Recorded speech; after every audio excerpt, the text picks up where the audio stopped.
What is up, YouTube? This is MotoSarge signing in, and today I wanted to give you guys my review of the Memphis Shades Road Warrior fairing. Hard work, banging on the doors in the morning. Hard work, get up and let's go to work. Hard work, hard work. Well, all right, welcome back. Thanks for tuning into another video. If you are new to the channel, I bring you along with me as I merge my passions for photography and motorcycles. So if you like anything photography or motorcycle related and you have not yet subscribed to the channel, be sure to click that subscribe button below. And while you're at it, don't forget to ring that bell icon to receive email alerts when I upload some new content. This fairing, guys, I am digging it. It's been about a year. When I first put it on the Dyna, I was like, you know what, this is probably going to be something that I only have on there at different times throughout the year. Probably will take it on and off. I have not taken this fairing off since I put it on a year ago. Now that should speak for the fairing itself, guys. That should be it. That's my review video. Hopefully you guys liked it. If you did, just kidding. Just kidding. I'll give you guys a little bit more.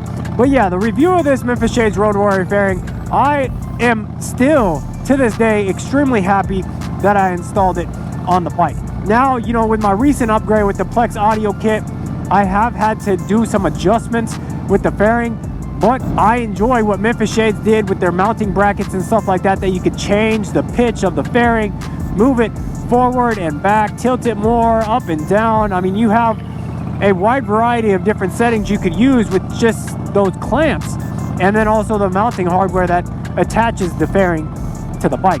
But installation of this thing, I mean, if you guys watch Revzilla, you know that Remy does like the level of installs based off a beard. So I've been kind of thinking about how I'm going to be a little bit more unique as far as my channel and talk to you guys more, you know, with reviews and kind of, you know, lay it out there for you guys.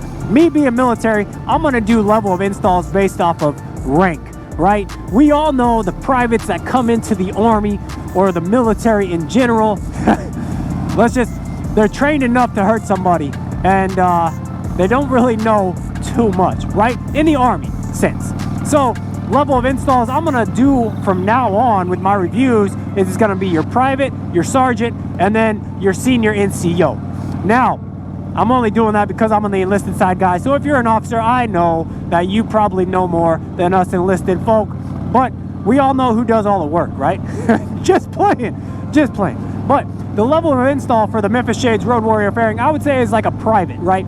You have enough skill to get the job done, but it doesn't really take more than a private in order to do it, right? You don't need any NCO supervision. It's super easy, guys. It's really just bolt and go, unless you're doing a little bit more with, you know, a Plex audio kit and you're having to change everything. But with Memphis Shades, they do give you a headlight extension block that does add a little bit of time to your installation, but it's not even really needed, right? Like when I first installed my fairing, I didn't have the headlight extension block on there at first, and to be honest, I haven't noticed a huge difference other than just a little bit of whistle with wind coming through where my headlight is without the extension block. The extension block has pushed it forward in the fairing enough to avoid any sort of, you know, wind noise coming through the fairing, which was just more annoying than anything. But you don't need it, and it cuts down on your install a little bit. Determining the height of your windshield is something that is extremely difficult, especially if you don't have the ability to sit behind a bike that has the Memphis Shades Road Warrior fairing on it. And that's one thing that I kind of had the hardest time doing myself, was determining how high I wanted my windshield. Now, I did go with the 15-inch smoked windshield because I did know that I wanted it to kind of be right about the height of my bars a little bit higher, because my riding position that I ride my Dyna in is more kind of leant forward a little bit, and I wanted to be able to see over the windshield and not be looking through it, but I didn't want it to be so short that it was almost like, why'd you even put that on there? It's not giving you any wind protection. So I went with the 15-inch, extremely happy. I have not tried the vented windshield, and I wonder if that might, you know, help with what I'm going to mention later in the video. Now, the fairing does come like this black, vivid black type look, but don't get it twisted, guys. This thing is meant to pull out the box, take it down to your local painter, and have some work done to it. You could kind of see the imperfections in the paint right out of the box because it is just more like a primer. Now, I'm cheap, so I'm still running the primer black paint on there, and you really can't tell that it's not painted for appearance, right? But you know, if you do want to get it and get it painted, it's going to enhance the overall look of the fairing. So that's just something to think about, that if you do this fairing, you will have to get it painted. And what you guys doing over there? Mountain biking. There's no way they're going to do downhill mountain bike over there. That's dangerous. They just must be taking a break. The cost of this fairing compared to other things that are out there on the market is extremely reasonably priced, right? I mean, you're looking at the fairing is about $299. The mounting bracket is another $149. The windshield is $99. So you're looking around $500 if my math is correct on getting a fairing on your bike that doesn't, you know, look ridiculous, that looks really good, and it's going to serve a purpose. Now, some of the other ones I think, you know, do mount a little bit better to the bike. They do offer a little bit more as far as wind protection, or their aerodynamics might be a little bit better.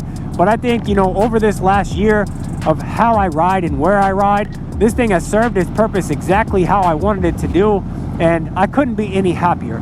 Now, with any of my reviews or test rides or anything that I do on the channel, you guys know that although I might, you know, stack it with a bunch of pros, I will list some cons, and that's just to be fair to the viewer, right? There's always going to be something that you're like, I kind of wish this was a little bit better. And that's just the nature of anything when it comes to motorcycles and doing modifications on them. So some things that I would say I would like for the fairing to be a little bit better is, you guys know I ride a fat bog, right? So I do have dual headlights up front. I feel like Memphis Shades did a good job with producing this fairing to have the cutouts for the lights.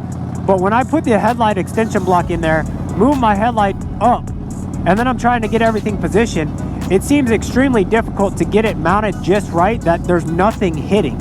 And that's because, you know, with the headlight that I have, it's connected at the bottom with 2 screws, and those kind of protrude a little bit more. He must be taking a photo. Yeah, buddy. Should go help him out, huh?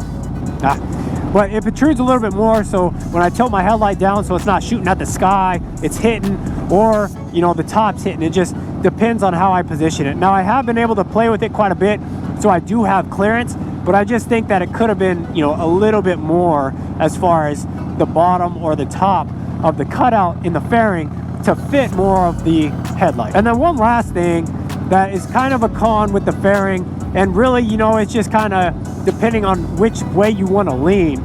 But a lot of people ask me about wind buffeting, right, with the Memphis Shades Road Warrior fairing, and I know there's several other videos out there that people mention the wind buffeting once they put the fairing on there. I'll tell you guys, it's 100% better than not having one, especially if you're on the interstate or going at high rates of speed. But it does produce a lot of buffeting that I feel that's kind of coming up around here and then uppercutting me in my chin, right? I have nothing in front of my face. I barely have anything that's touching the top of my helmet. I'm sure if, you know, I sit a little bit further back or whatnot, reposition my bars, I'll be completely in that bubble.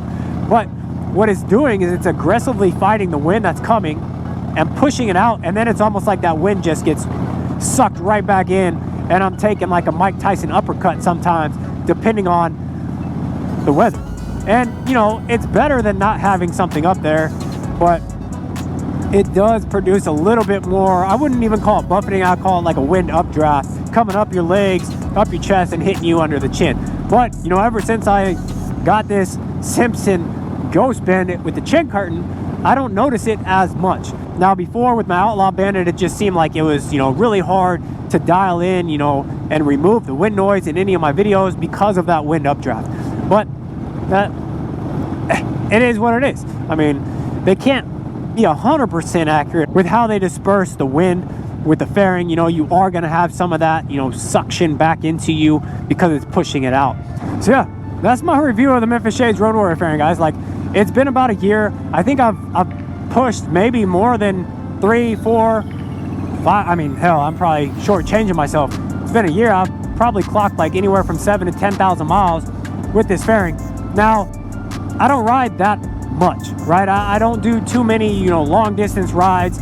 Most of my rides are in and around town or commuting, and then on occasion, you know, I will get out and stretch it and ride for hours on end. But, you know, when the kids aren't in school and the weather is nice, this is my daily commuter. So this thing has fit, you know, exactly what I wanted it to do. Super excited about it. Again, wanted to kind of give a shout out to Connor FXDB, because September last year is when I actually won this fairing, guys. Took part of a contest, which was a photography contest, so it was a little bit up my alley, but I was able to win, and Memphis Shades came in, Get Lowered Cycles came in, Rogue Rider Industries came in, and they all kind of pieced together this contest and put this fairing in here. One thing I do like about it, you know, is being able to kind of add a little bit of my own style on the inside part with some stickers, and you can't really see it unless you're in the cockpit. Yeah, I like it. Now, I would like to see what the vented windshield does, but I may, you know, do something later on with the Memphis Shades Road Warrior fairing and try that out and kind of give you guys my opinions on vented or not vented. I think like this is probably, you know, the last video that I'll do about the Memphis Shades Road Warrior fairing. I did my first impression a year ago. Throw that up on the screen right here. And today, beautiful weather, decided to come out here. Had no idea what I'd record. Hopefully you guys liked it. If you did, be sure to click that like icon. If you have not yet subscribed to the channel, go ahead and click the subscribe button right here. And if you'd rather stick around and watch a few more of my videos, I'll throw up a video here and here. Like always, guys, I really appreciate the support. Thanks for tuning in to another video. And this is MotoSarge signing out.